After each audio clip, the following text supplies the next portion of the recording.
Well, good to know you're still there. Before we went on the break, we told you that we will continue the discussion on Nigeria at 50 and, of course, the state of the nation. And to discuss this issue, we have in the studio a political analyst, Mohammed Yusuf. Good morning and welcome to the program. And also joining him is Dr. Mutila Olasupo, a senior lecturer, Department of Political Science and International Relations in University of Abuja. Good to have you here. It's my pleasure to be here. Good morning. Good morning. Thank you. Now, let's talk about, quickly evaluate the highlights, enumerated in the president's broadcast. Yeah. Did you listen to it?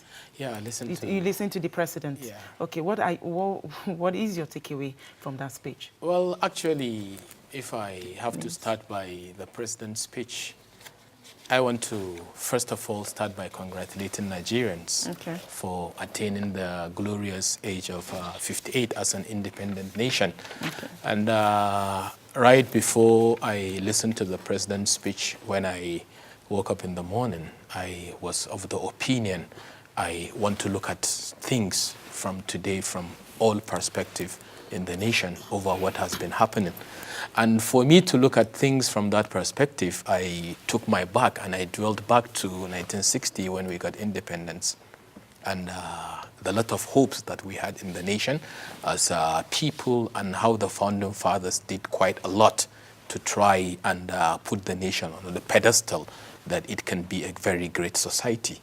But coming to the present day after 58 years, definitely there are so much things that calls for sober reflection instead of celebration of being 58 years. Specific areas of concern. One is the division within the nation. The division. People in the country today are not as united as we are supposed to be. Well, how would you respond to this? I mean, each side people talk about the fact that Nigeria is more divided, there's division. Some critics have said, perhaps we should still go back to the 1960s. Was Nigeria actually so united? I mean, along ethnic, religious lines that we actually see today. Was Nigeria, actually as united? Well, the reason, what I said in 1960, we had leaders who had put us on a pedestal for development. Okay.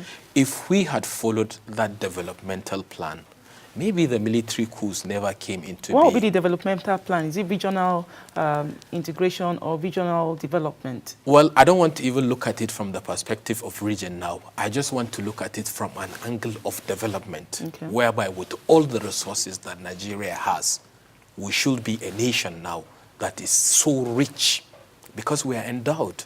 We should have citizens that have become so rich. So we should be a country that people are living more happier. And with a lot in your pocket, I don't think any hatred about a co-citizen will come into anybody's mind. Okay, Yusuf has actually talked about the state of the nation, that there's so much to desire, coming from the 1960s, the loads of hopes that Nigerians had concerning this nation. Now to you. What would be your assessment of all of this? Is there anything to celebrate? Of course, Nigeria is 58 today. Thank you very much. Let me, first of all, congratulate Nigeria for this Independence Day. It's something that, just like Muhammad Yusuf had rightly said, we have to engage in sober reflection on what had happened to us since independence. As a matter of fact, if our founding fathers are to come back to life now, come back to Nigeria and come and observe what is happening, they will be terribly disappointed about what they have left behind, how we have dismantled and destroyed the heritage of all these founding fathers of modern Nigeria. You could recall when Nigeria attained its independence in 1960, we had some other countries that also attained their independence almost at the same time with Nigeria. A good example is Malaysia. Malaysia attained its independence in 1957, while Nigeria attained it in 1960. So in my own analysis, I saw the two countries as historical peers because we all attained independence from the same Britain. But what happened? At independence, Nigeria was far ahead of Malaysia, in spite of all these ethnicity you are talking about. It is not today that it started. We have been talking about this ethnicity all this while because Nigeria is amalgam of various tribes, various religious groups. So it is no longer an excuse. just like Malaysia too.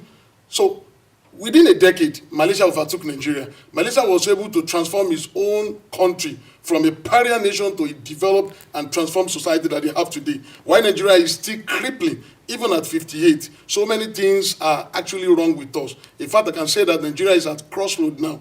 We need a very serious leadership recruitment process to take place so that we'll be able to know where and how we are going to get out of this mode that we have put ourselves. It's not all gloomy, is it? I mean, Nigeria must or may have made certain progress in the area of, electoral process, in the areas of citizens' rights and all of that. Don't you think that Nigeria has made some progress? If you're talking about the issue of electoral reform, how we have been able to perfect our electoral process, I think you've not gotten it right in that aspect, because when we talk about the appropriate and effective electoral process, it has to be citizens inclined. We are talking about the participation of the citizens here.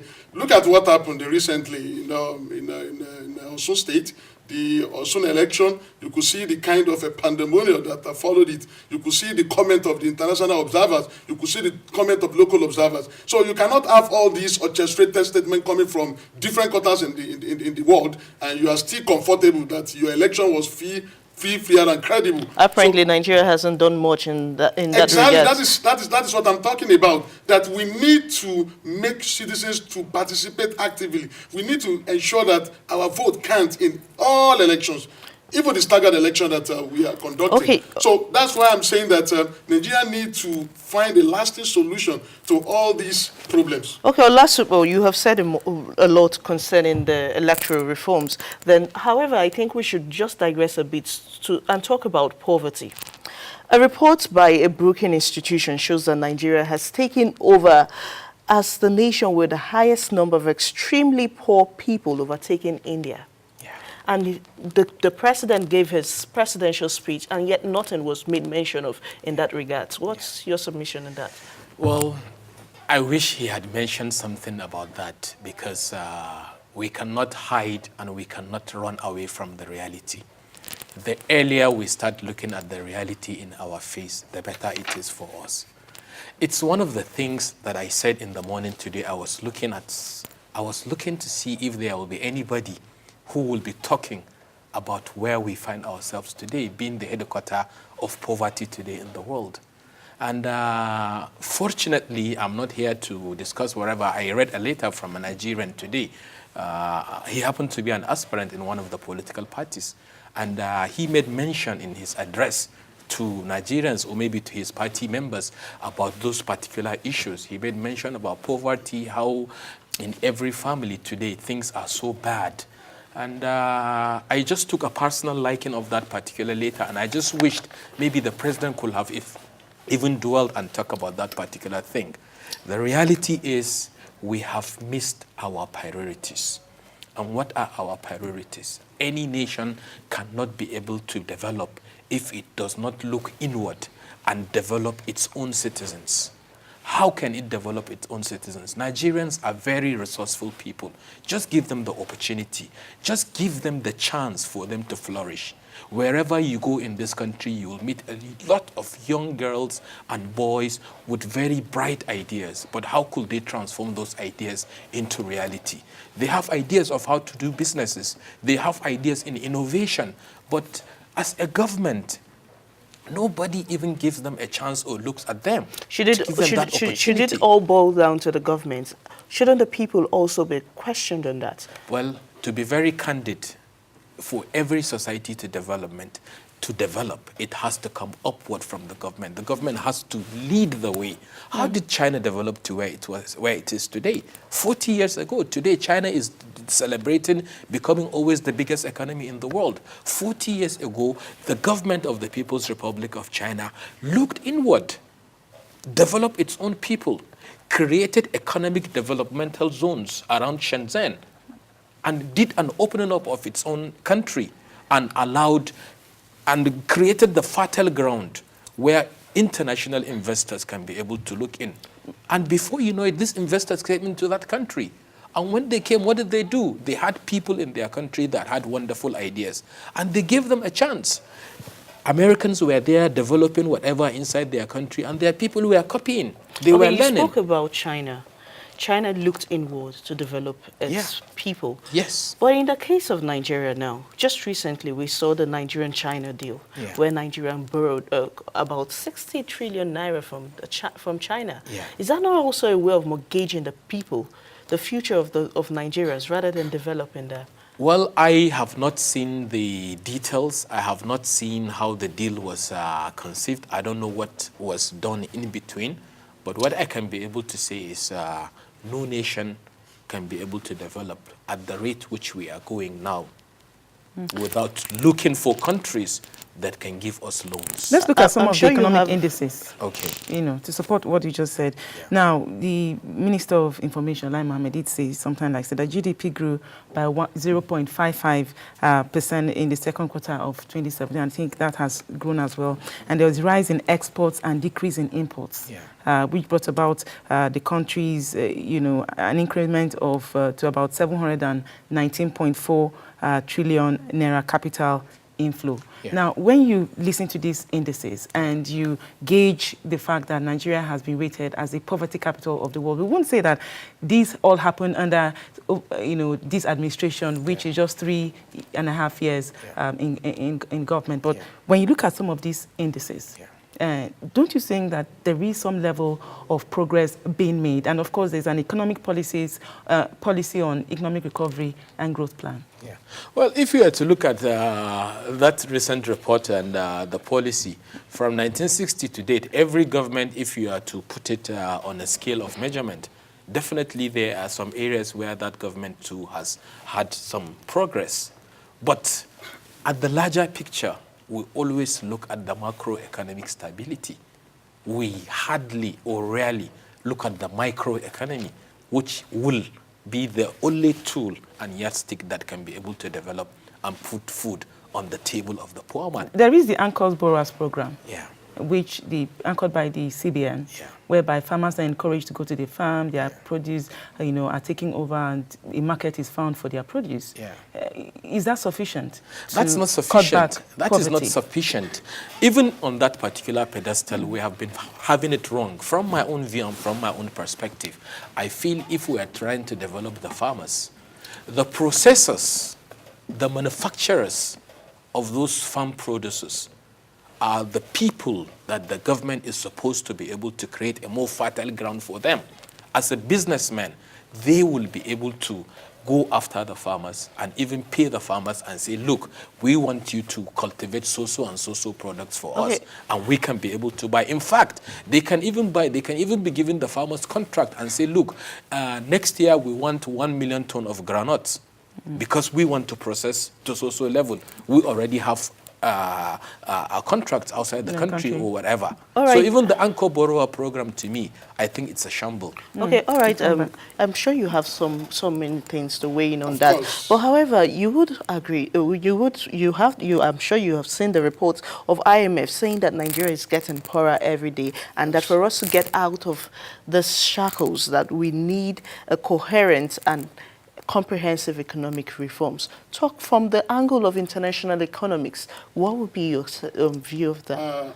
It's highly unfortunate that in Nigeria, we have not made any concrete effort to alleviate poverty in our society. As a matter of fact, when you look at the policy reforms that has taken place in the name of alleviating poverty, you will agree with me that it's nothing but to orchestrate poverty itself. Let's start from 2003 when former President Olusegun Obasanjo came out and told the whole world that Nigeria wants to eliminate poverty in our society. So we were all happy and very excited that we have a government who was very, very interested in eliminating poverty in our society. But when it comes to the policy implementation, what we saw was a clear difference of what he had in mind. So what happened? They started by bringing in Keke Napep, the tricycles, and later Okada. So you now realize that our society became flooded with tricycle and Okada under the name of poverty alleviation. So at the end of the day, what we saw was that the people living with poverty are reducing by the policy implemented by the government, but the poverty itself moved from abject poverty to what we call exacerbating poverty now. So the issue is, he made mention of China. What China did, China tried as much as possible to restructure its educational policy and accommodated what we called skill acquisition, vocational studies into its educational system. And you see that in China, you mustn't be a university graduate before you can become an engineer. I mean, technicians, before you could become a carpenter, before you could become anything, or artisans. But in Nigeria today, we have lost that. You could see a professor of engineering, mechanical engineering, cannot even change the brake pad of his car. A professor of electrical engineering cannot even change the bulbs in his room. We relied heavily on all these local artisans to do all these things for us, simply because something is terribly wrong with our educational standard. So we need to look into that. And at the same time, you cannot alleviate poverty when you are not sincere. We need a government that is sincere, who is keenly interested in alleviating the poverty of Nigerians. And if you are to do that, you have to start with the youth. Nigerian youth are very resourceful, as you have said. We need to tap into that resourcefulness. We need to invest on Nigerian youth. We need to make sure that we take them away from the street and give them the appropriate education in terms of skill acquisition. You cannot empower Nigeria by giving them empower. What is empower? Empower will come and go. But we need to inculcate that skill in them that will make them to be dependent.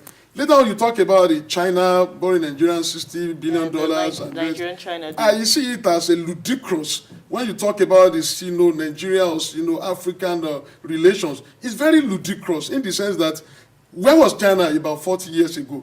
China was an agrarian society. Why Nigeria was actually rubbing soldiers with developed countries in the world? China was nowhere to be found at that time. But what happened?